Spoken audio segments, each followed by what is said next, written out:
Hi, everyone. Welcome. Good evening, and thank you for joining us tonight. We are on a chef's journey through the Alexander Valley. I have three amazing winemakers, vignerons, proprietors with us tonight to share their wines, and a great chef to share some pairings that he created specifically to go with these wines. If you haven't already, first things first, get some wine in your glass. So the first wine we're going to taste is going to be the Sutro Sauvignon Blanc. So get that opened, pour a taste, pour a glass, whatever feels right. And I also highly recommend decanting the last wine, which is the Coppola, no, I'm sorry, this one. Alexander Crown. So decant this wine. It's super elegant, really lovely, but definitely benefits from stretching its legs a little bit. So that's going to be the last wine that we're going to taste tonight. And so get that decanted, get some Sauvignon Blanc in your glass. My name is Courtney Humiston. I'm a sommelier and wine journalist based on the Sonoma Coast. And I want to thank the Alexander Valley Wine Association for inviting me to moderate this series. So it's every Thursday for the next 6 weeks until April 2nd. And we're going to explore the terroir, the wines, meet the people who make these wines, and of course, talk to local chefs about what they love about the wines and what to eat with them. Tonight, we are joined by Alice Sutro, who is the founder and winemaker for Sutro Wines. Hi, Alice. Nice to see Courtney. you. I have a side note. I used to pour Alice's wines by the glass at one of the restaurants that I managed in San Francisco. So it's fun to reconnect in a different space. And then I have Natalie Dale here, who is the red. Sorry.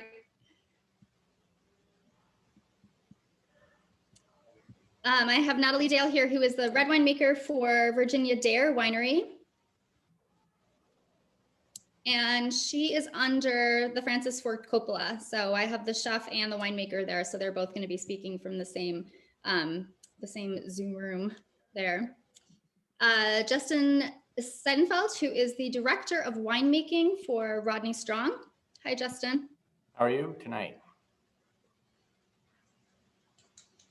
And last but certainly not least, Chef Timothy Bodell, who is the culinary director for Rustic, which is the restaurant at Francis Ford Coppola. Hi, Courtney. Thanks so much for having me.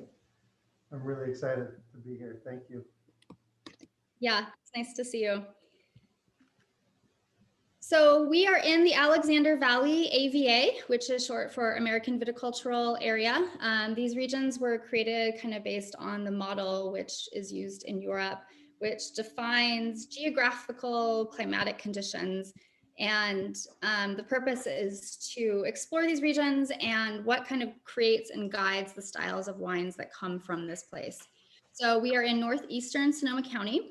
The Alexander Valley AVA follows the Russian River from Cloverdale to Healdsburg, essentially. And it was first planted to grapes in 1840. It now includes 82 different growers, 31 wineries, and most of them are family run. So Alexander Valley, what I love about it is that it truly feels like a family run farming community. I think it's truly one of the most beautiful places in the world. And it's such a community of small growers and producers. Cabernet Sauvignon is kind of the calling card, but as you'll notice if you follow along in our tasting series, there's a lot of different grape varieties that grow here. The Cabernet that comes here compared to Napa, which is kind of like the neighbor for Alexander Valley, tends to be considered more like a Bordeaux type of Cabernet. So it's a little more earthy, savory, herbal characteristics. And of course, as you'll see tonight, I think elegance is kind of the word that comes to mind for me when I think about the Alexander Valley.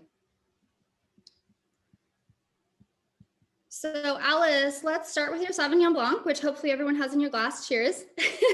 Happy Thursday. And this is the 2020 Sauvignon Blanc, fresh off the press, just bottled a couple of weeks ago. So awesome to taste something so delicious coming from such a challenging year. And yeah, please tell us your story. Alrighty, here we go. Yes, so cheers again, and thank you for moderating, and hello to all the other panelists, and hello to all of our guests. I see 51 participants. That is so awesome to have everyone here. And thank you to the Alexander Valley Grape Growers Association. Yeah, so I'm really excited about the 2020 Sauvignon Blanc. Like you said, it comes off of a pretty tough vintage, and I'm going to save my winemaking notes for just in a few minutes, because I will start by introducing myself and why I started a wine company. I'm the founder of Sutro, and I'm also the winemaker, and I'm an artist. And so I like to call myself an artist wine producer. And it'd be clever if, you know, I had made that up. But turns out there are a lot of winemakers who also have side gigs as creative people. And I've found that to be a really neat part of this industry. So anyway, yes, my name's Alice Warnicki Sutro. And so Sutro ended up on the label. Warnicki is also on the label because my family grows grapes. And so everything, all the grapes that I buy to make my wines, which is Cabernet Sauvignon, Merlot, Sauvignon Blanc, and a Rosé from Cab. All those grapes come from Warnicki Ranch. And this is a beautiful vineyard, an 80-acre family farmed vineyard that's been in my family since 1911. So I'm fifth generation. But you know, we only started growing grapes in the 70s when the rest of the valley switched from plum trees and prunes over to grapes. So did we. And yeah, so third generation grape growers. And I wanted to say a note about where we're situated, since this is really about a journey through the valley. So Warnicki Ranch is on the very southern tip of Alexander Valley, and actually doesn't really look much like a traditional valley. It's more benchlands and rolling hills. And so we have a picture here of our highest point, which is almost 300 feet elevation, overlooking actually a Cabernet Sauvignon block. And the Sauvignon Blanc is tucked over to the left of the screen, right next to the Russian River. So Warnicki Ranch is a mile frontage on the Russian River, 80-acre vineyard, and 260-acre ranch in total. So we have a great ratio of oak woodlands and open spaces, wildlife corridor, riparian habitat, to balance out the agriculture that we do. And I do work for my family on the viticulture side. And my aunt, Margot Warnicki-Merck, manages the family business. And I've been working with her for 10 years. So once I finished my art degree, I realized that my real opportunity and great benefit and the luck that I have in my life was to have this family business. So I picked up everything and moved back to Healdsburg and really got invested and made a personal commitment to be on the land. At the same time, made a commitment to myself that I'd never let go of making art. And so I have continued doing that, and I draw portraits, and I currently have an exhibit. I have a piece up in downtown Healdsburg, and it's a large scale outdoor drawing that's projected on the side of a building. And that's up till the end of the week. But that's an aside. And Sutro Wine Company, I was founded in 2012. And I've been on the market since 2015. So I'm very, very young. In terms of a wine company. I'm not so young anymore. I'm a mom, 2 kids, age as you. I'm really excited to be on here with, you know, Francis Ford Coppola, Virginia Dare, and Rodney Strong, which are really well-established wineries. And I can only aspire to be, you know, a small percentage of what they've become over the years. But I really look forward to basically adding some complexity to my family business, which is really just agriculture. And so what I wanted to take on was the winemaking. I'm the first in the family to create vineyard designate wines from Warnicki Ranch. And it just gives me a way to express my creativity, but still be involved in the family business. And it also it's a way of looking forward to future sustainability, more opportunities for more family members. And you know, it's hard to get by as just a farmer in this area. So the value add product of wine is infinitely important to preserving a family property like we have.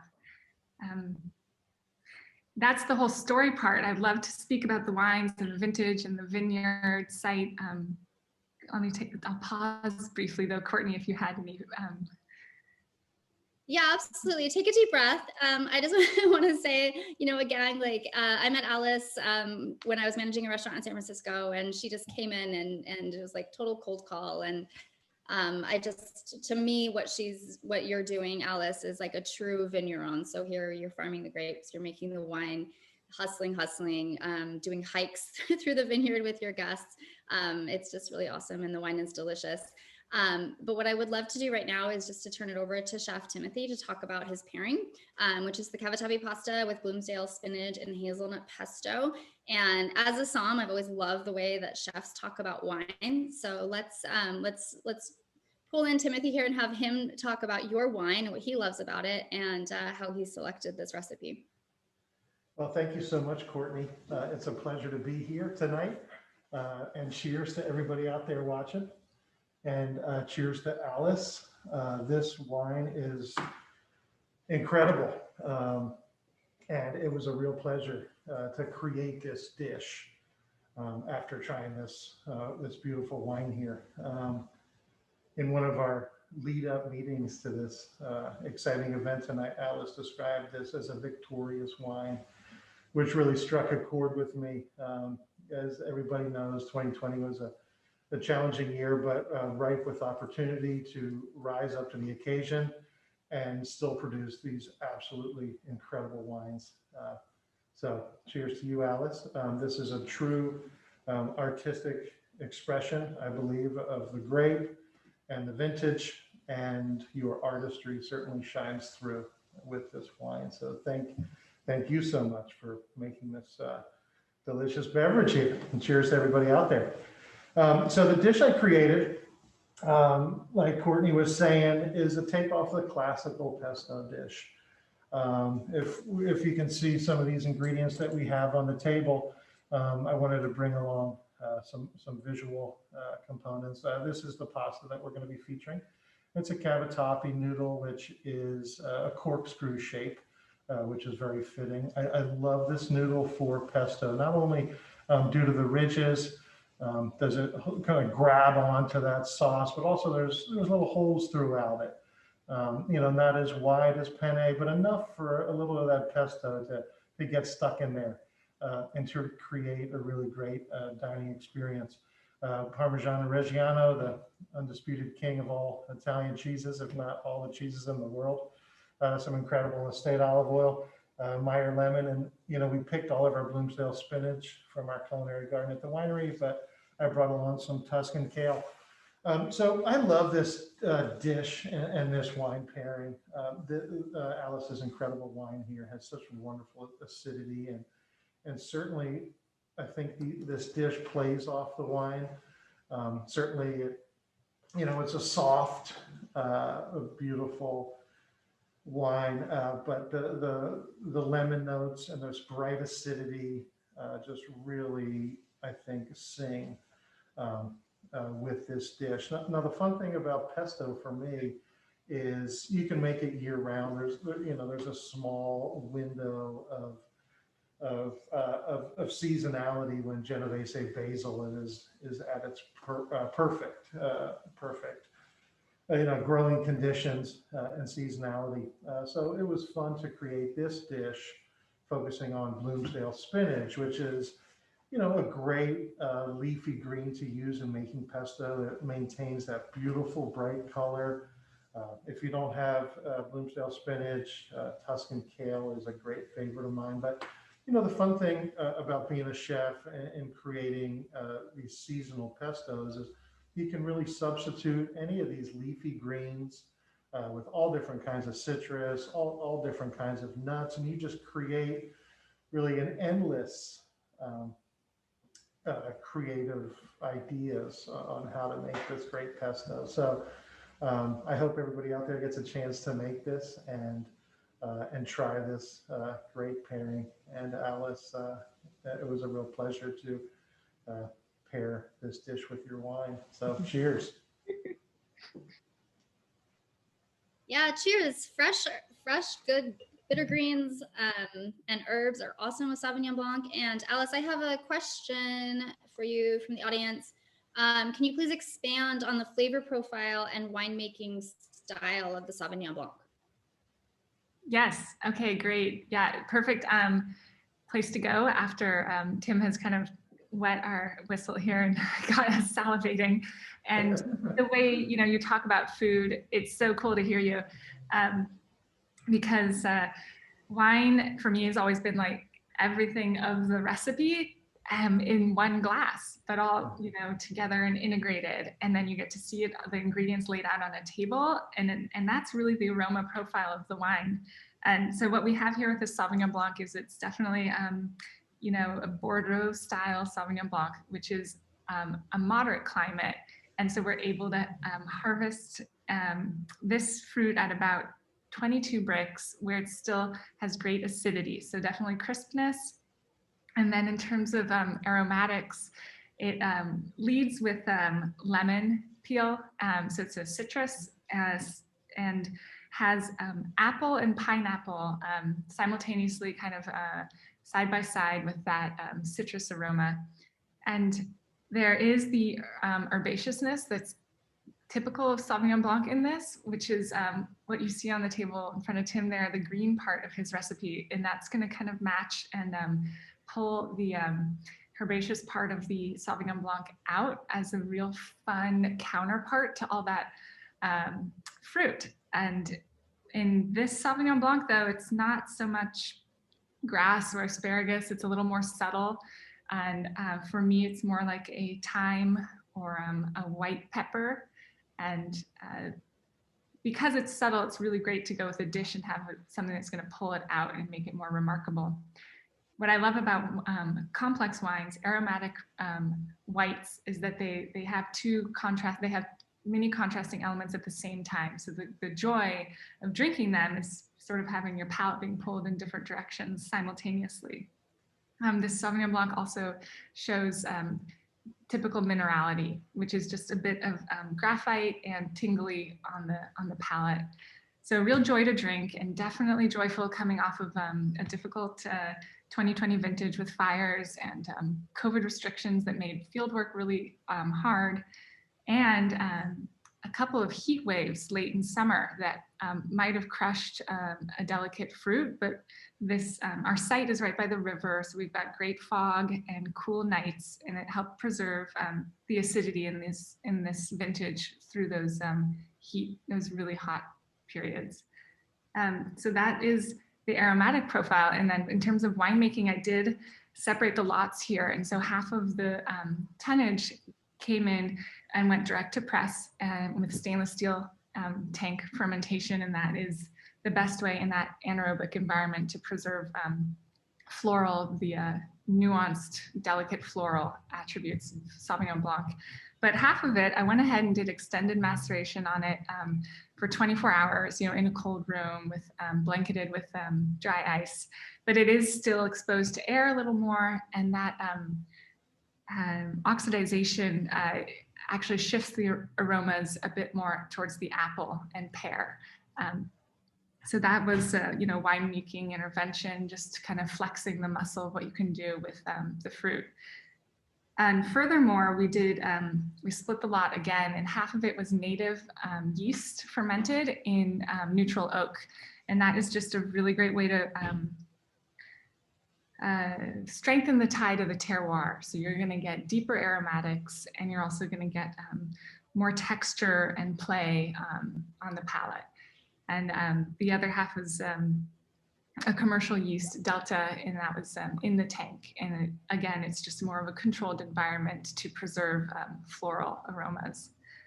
And we did also do a teeny bit of malolactic on this as an experiment. So a few of those neutral barrels we let carry on with the secondary fermentation, which changes the type of acid and makes it rounder. So there's going to be just a teeny bit of creaminess. So it's meant to be very complex. It's a $35 bottle of Sauvignon Blanc. This is a beautiful Sauvignon Blanc, and really fun to come out of 2020 harvest with something amazing in spring. Yeah, so thank you for that question. Yeah, and congratulations, Alice. Like, it really is such a beautiful wine. And I think what's so cool about winemaking is building those layers of complexity. So the same way a chef like kind of builds the flavors and the textures, in a dish, a good winemaker is doing that same thing in the winery. And here you showed us how that happens. And so that's really cool. I have another question. I'm going to answer the first part, and then I'm going to throw the second part to Alice real quick.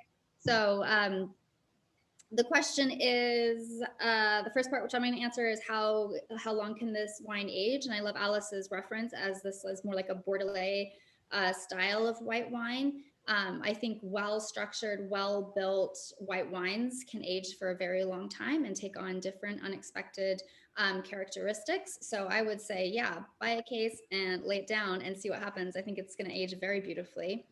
And then Alice, for you, kind of just a general question is, so there's this very specific, beautiful dish that Timothy made, but also what are some other just sort of general pairings or cheeses, or just kind of like more casual general flavors and foods that you think of with this wine?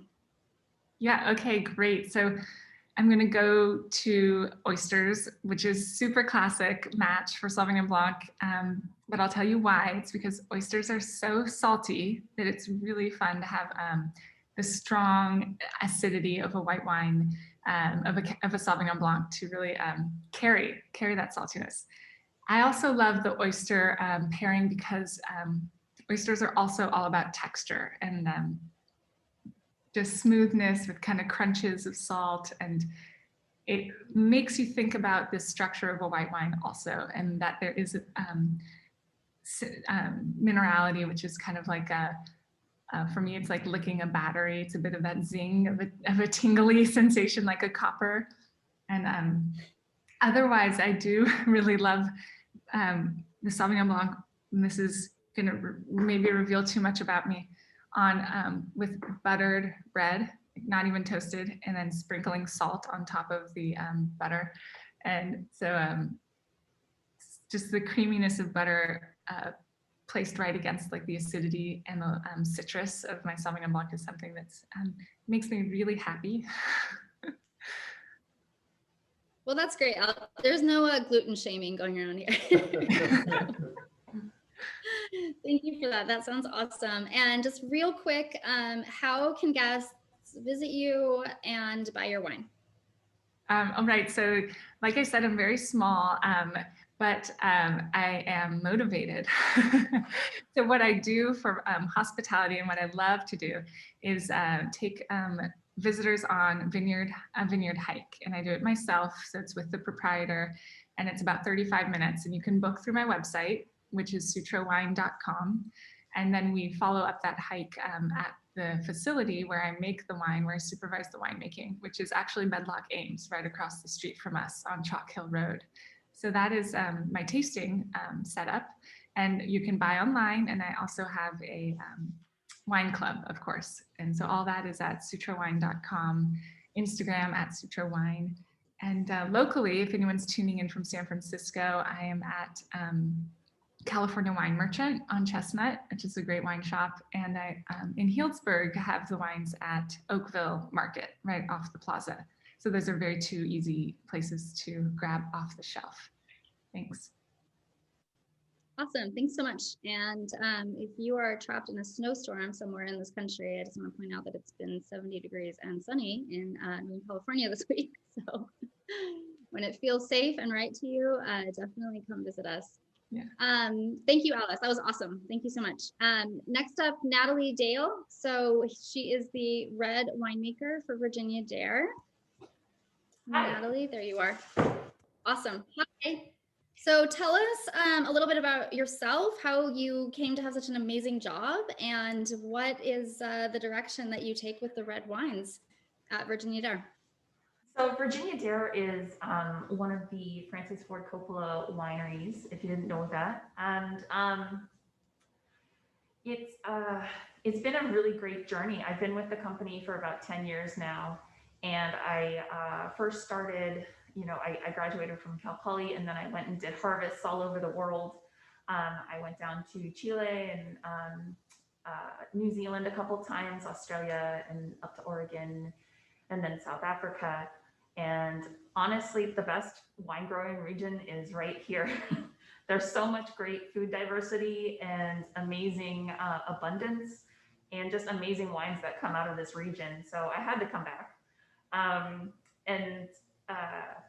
Yeah, so it's just been a really great journey, and sticking with the Francis Ford Coppola family, we helped open up this new winery, Virginia Dare Winery, and it has this background story that originates with the beginning of American wine, and so that's been really exciting to be a part of. What else? I'm kind of gonna let Francis be, he's award-winning storyteller, and I am but a winemaker. So I'm gonna try and do my best with the stories of the wines. But if you come to Virginia Dare Winery, you're gonna hear that there's a story behind each and every wine. And so the Lost Colony is actually a nod to the mysterious disappearance of the Lost Colony. One of the original colonists came to this country. So it's deep and dark and really neat. We have done some sourcing from across the valley. So on the eastern side of Alexander Valley, just a lot of sunshine right there. Beautiful Petit Verdot comes from that area, and you don't see a whole lot of Petit Verdot blends. So this one's definitely going to take you on that journey. It's just beautiful violets, blackberries, this inky purple, and I love that it's a big part of this blend. The Cabernet actually comes from right in front of the Francis Ford Coppola Winery, the estate, and that's going to add some beautiful structure and volume. And the Malbec actually comes from northern part of Alexander Valley, Cloverdale Pine Mountain Peak, and that's a super high elevation. It's one of the highest elevation vineyards in Sonoma County, and really long growing season. So we get these beautiful, just concentrated pomegranate flavors. All of these are fermented and aged separately, and then we'll do the blending at the end. So no two vintages are the same. We're going to tweak a little bit as we go, but they're aged about 30 months on oak, which makes you think, wow, that's a long time. And these wines were definitely big enough to handle that amount of age. And then when we put it all together, it comes out to about 60% American oak and 40%, the remainder is French, and then a tiny bit of Hungarian. And it's just lovely when it kind of comes together. Lots of structure and depth. I love this wine. Yeah. Yeah, it sure is. And thank you, Natalie, for making such a great wine. And it goes back to kind of exploring the terroir, identifying what's great about this region, but also building those flavors and their aromatics. And I love what you said about the violets in the Petit Verdot. It really is just such a pretty aromatic wine. And even though it's deep and it's dark, like you said, it also has this just kind of like lift to it, I think, that just makes it almost feel like you're kind of like in a hot air balloon or something, because it's just it has those high notes, those pomegranate, those red fruit flavors that kind of drive it, and then it has all of this this depth, and with talking about things being age worthy, I guess I would call it like potential underneath it, that it's going to continue to develop for a long time. So yeah, thank you. Mm-hmm. So Chef Timothy, tell us about your food pairing. So we have the grilled chicken legs and thighs with creamy polenta and spring onions with balsamic marinade. Yeah, thanks, Courtney. What we do down at Rustic, which is the restaurant at Francis Ford Coppola Winery, is rustic, simple, seasonal Italian. And just like Natalie was saying, it's really fun for me to see Petit Verdot as the showcase varietal in this beautiful wine. I've worked with Natalie for a number of years and have grown to love and appreciate her incredible craft and these incredible wines that she makes. So this is a dish that's showcasing a humble protein, which is the chicken leg. Now, for a chef, I see some beautiful pictures up on the screen here. Now, for a chef, yeah, maybe humble, it may be a little pedestrian, but I feel that my job is to take an ingredient like that and elevate it. And really what I try to do with this recipe was match the intensity of this wine. There's deep, dark fruit flavors. There's those undertones of the spice, which I love. And I think what really brings this whole dish together is the marinade of the chicken. Now we marinated it overnight in some garlic and balsamic vinegar and some fresh herbs, whatever you have laying around. And I think the intensity, it almost brings this sort of sweet and sour, but nice balance to the entire dish. So you have some richness of the chicken, some salinity, and some sweet and sour notes from this marinade. And I think it really just pairs up to this incredible wine. And it's just a spectacular wine and very food friendly, very balanced. It's still great acid and great fruit. So I hope everybody out there gets a chance to make the dish and enjoy this incredible wine. So cheers to you, Natalie. Cheers. And everybody out there watching. Yeah, and I love what you said, Chef Timothy, about the sweet and sour aspect, because I think you get that like sweet fruit flavors, but then you have that freshness and acidity in this wine. That's really awesome. So great, thank you for your thoughtfulness and for your preparation. And definitely, if you signed up kind of later and you haven't gotten any of these recipes, like reach out to us and we will get them to you. Natalie, real quick, how do we visit, try your wines, hospitality experience, and of course, how do we purchase your wines if we are choosing to stay home? Right. You can go to Francis Ford Coppola Winery, and there's a big open patio there. Please make a reservation. They would love to take you. All of the Virginia Dare wines are available there. You can try them there. And you can also go to francisfordcoppolawinery.com and figure out how to get these shipped to you if you're not local. Yeah, and I'm sorry, what was the other question?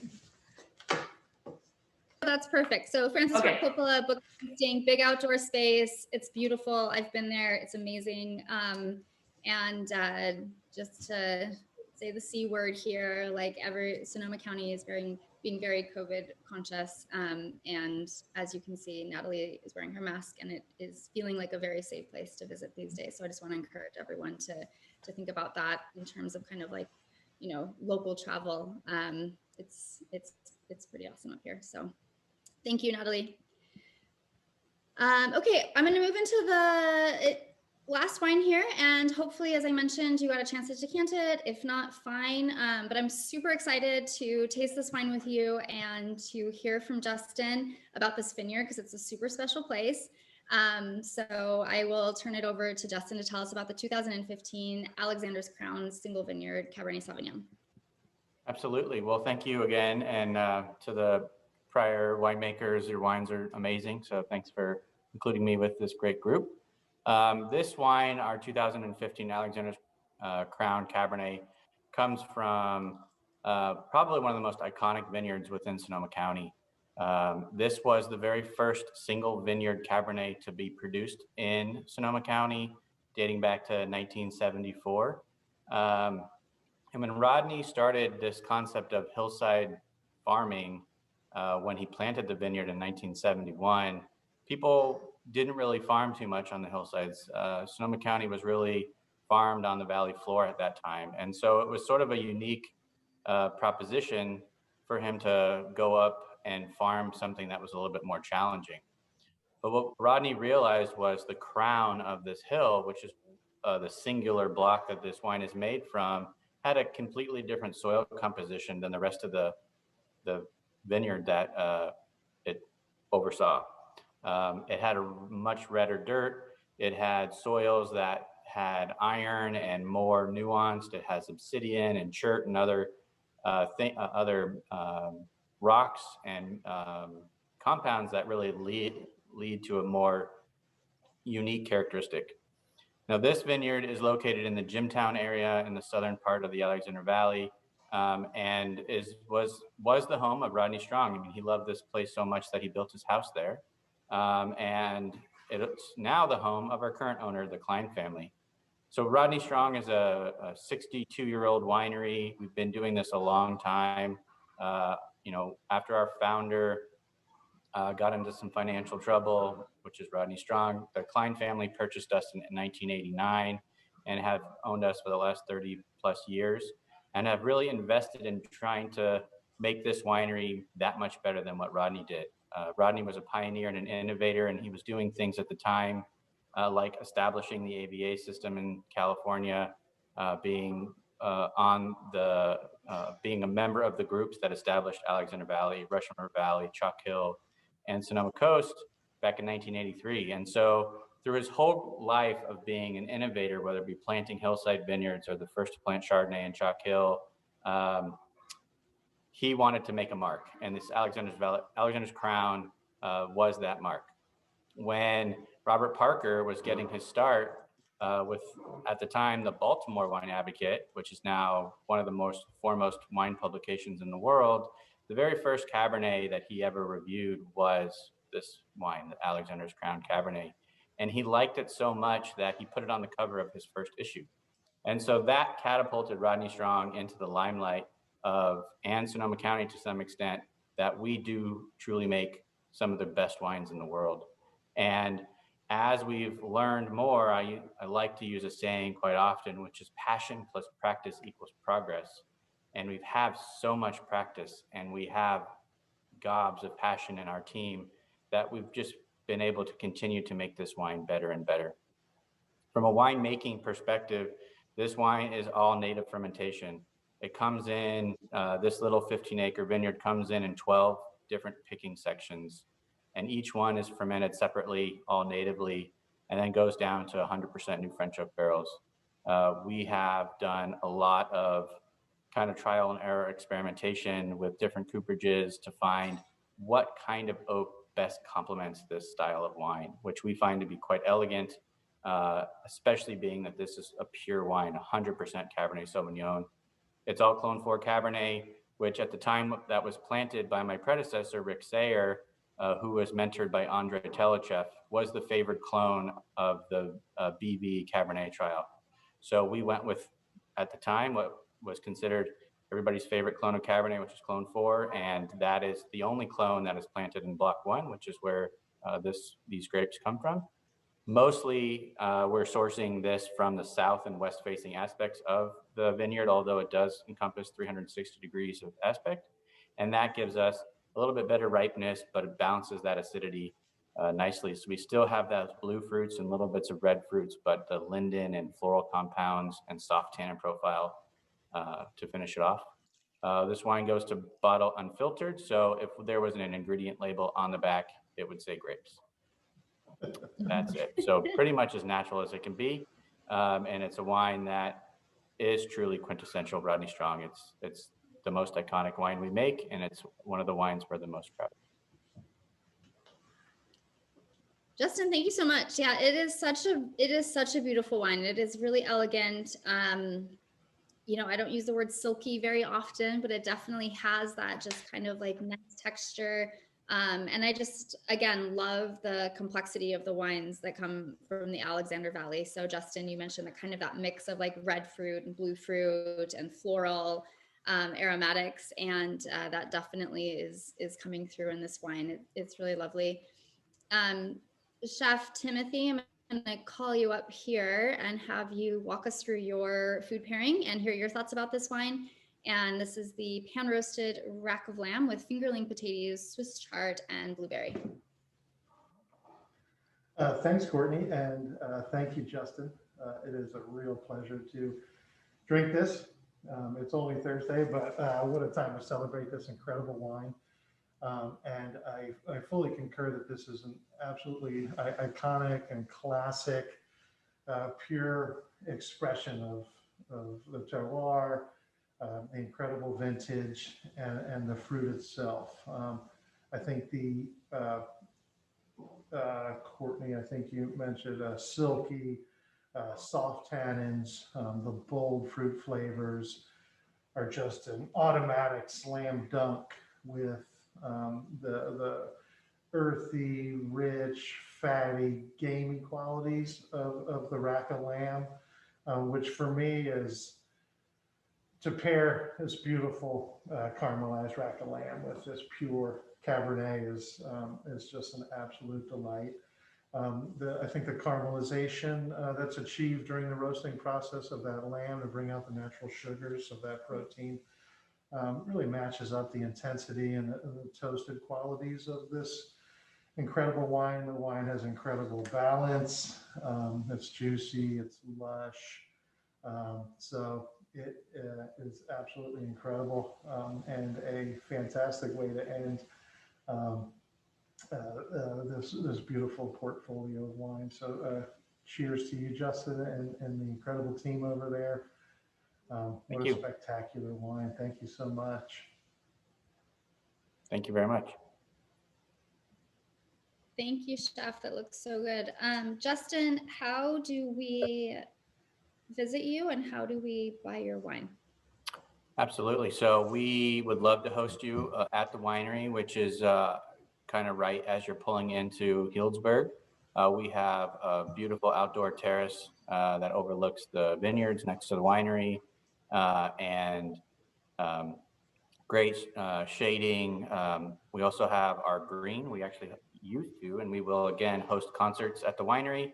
So we have this really beautiful green, big green where, you know, all the seating used to be. And so we have extreme distancing available for people that want to be, instead of 6 feet of bubble, we can give you 60 feet of bubble if you prefer. And so come out, visit us. Once indoor tastings are open, we'd also love to host you in our brand new indoor tasting room as well, which nobody's actually seen yet because it got finished and then we got shut down. So it's was designed by family member of the Klein family, and they did an exceptional job. So come visit us. We do great tours, and the diversity of wines available beyond the Alexander's Crown Cabernet is quite immense. And so I'm sure we can strike the fancy of any wine drinker passion. Awesome. Sounds good. So we have a little bit of time left for Q&A. So as I mentioned, the chat is opened. Send us some questions. I'm keeping an eye on it for any of our panelists. As you are generating those questions, I kind of want to throw it back to Alice really quick because Alice makes other wines besides Sauvignon Blanc. And I want to give you the opportunity to talk a little bit about what those wines are after we were talking about the terroir and red wine making. I just wanted to give you a little voice to talk about the red wines that you make. Thanks, Courtney. Yeah, so like you said, you know, calling card of Alexander Valley is Cabernet Sauvignon. So that also is the flagship wine for Sutro Wine Company. I really enjoyed hearing Justin talk about Alexander's Crown site because Alexander Valley has that attribute of these hills that exist throughout the flat valley floor. And we have one on our property, which is the actual chalk hill. And it's caused by erosion. And so the former soil level is like higher up, everything else drops off around it. And I thought he was gonna say with that red and high iron soil, I thought he was gonna say that it's volcanic. And I don't know if it is. It'd be fun to come by and check it out. But that is one of the distinguishing characteristics at Warnicki Ranch is that it is all volcanic soil and it's actually white ash, kind of gray. And it's a really great soil that naturally lowers the yields and keeps the vines in balance. So you can have sort of extended maturation periods towards the end of the growing season and really have the fruit stick on the vine long enough to develop mature tannins and the more nuanced aromas of Cabernet varietal, which is like blueberry and violets. And older tannins that have matured longer are smoother and silkier. So all that just goes hand in hand with what nature gives you on your sites and on your terroir. So yeah, thanks so much. We do make a lovely Cabernet Sauvignon and a Merlot that is on a steeply terraced site as well, stone's throw from the Russian River. Really beautiful wines. Thank you.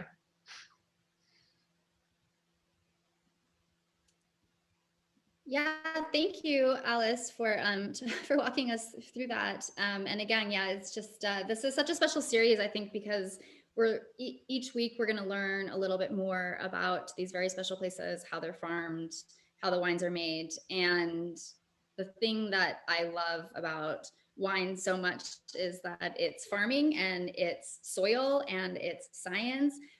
But at the end of the day, it's pleasure. So I think it's pretty special to be able to connect with these winemakers, hear about how they farm their grapes, talk about the land, talk about this very special place, but then also have something very tangible and very real and very delicious in our glass, and have these amazing chefs like telling us what we should be eating. So thank you so much. I do want to encourage everyone to get online and sign up for our other, the tastings for the next 5 weeks. So it'll be until April 2nd, every Thursday, same time, same place. I'll be here with 3 different winemakers and a different chef.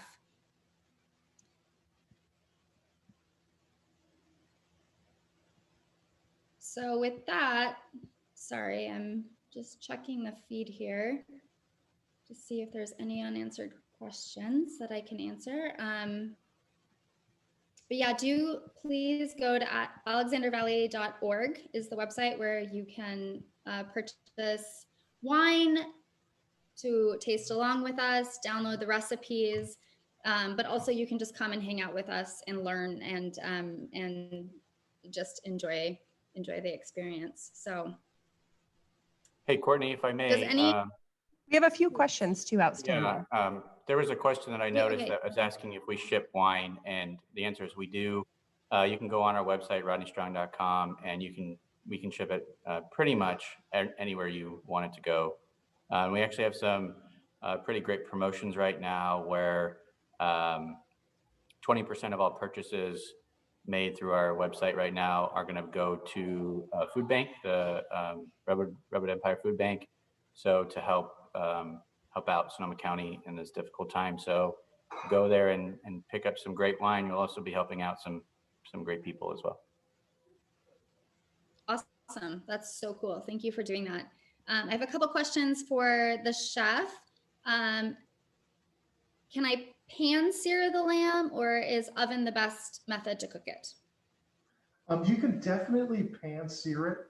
I think if I refresh my memory on the on how I wrote this recipe, you know, sometimes when I write recipes, I gear it towards making it as easy as possible for the home cook. But if we were doing it in the restaurant, I think that's definitely the route that we would go.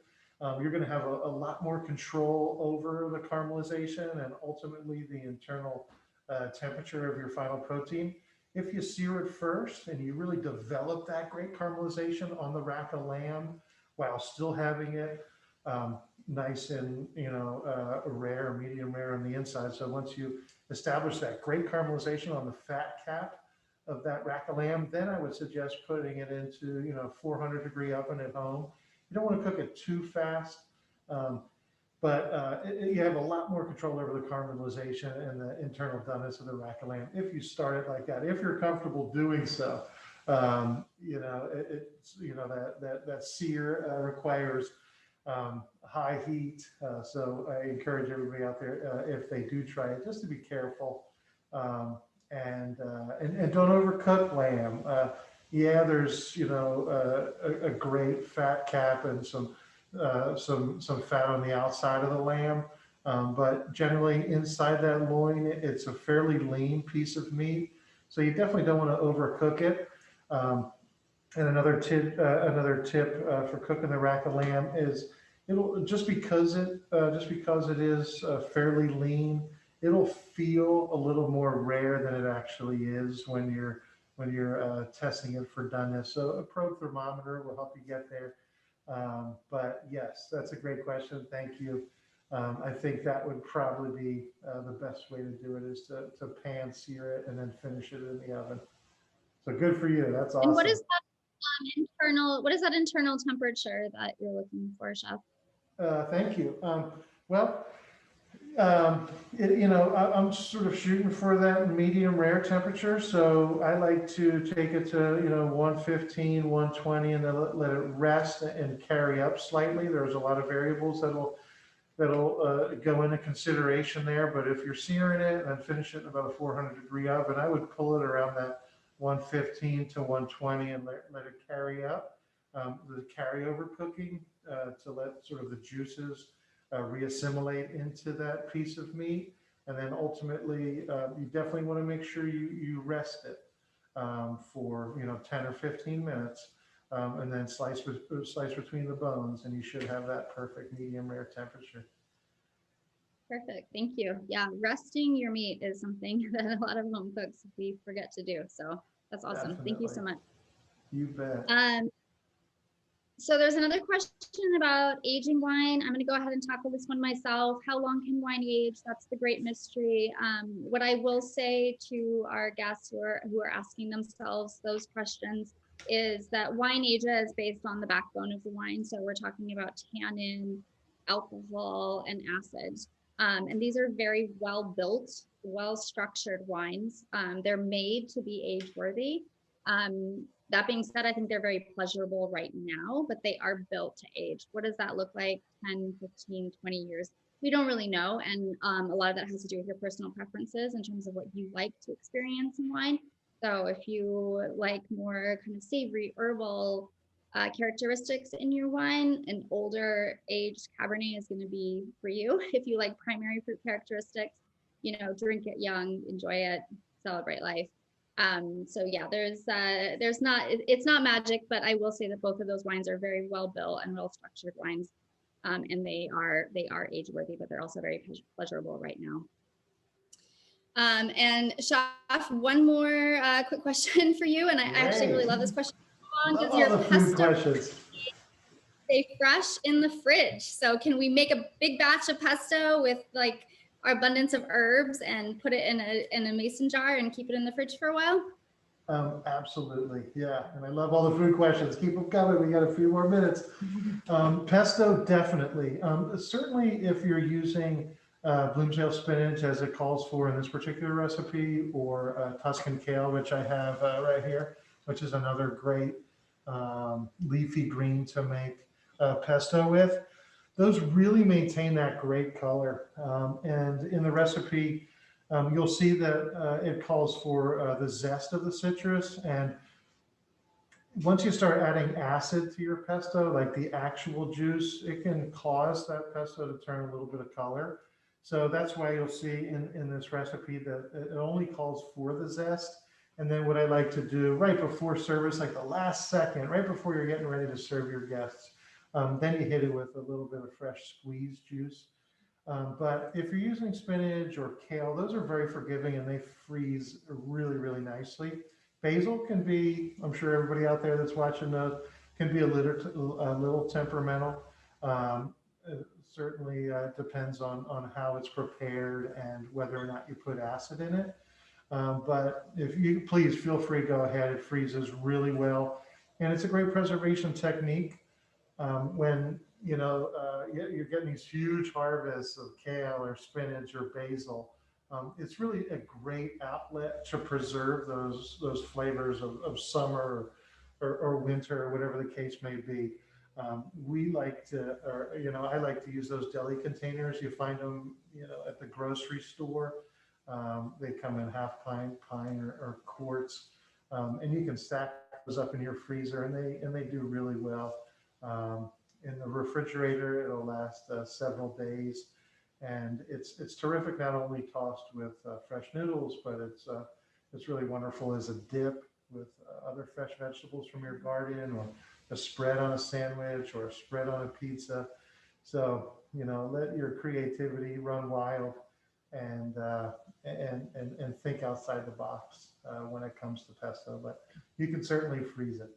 Yes.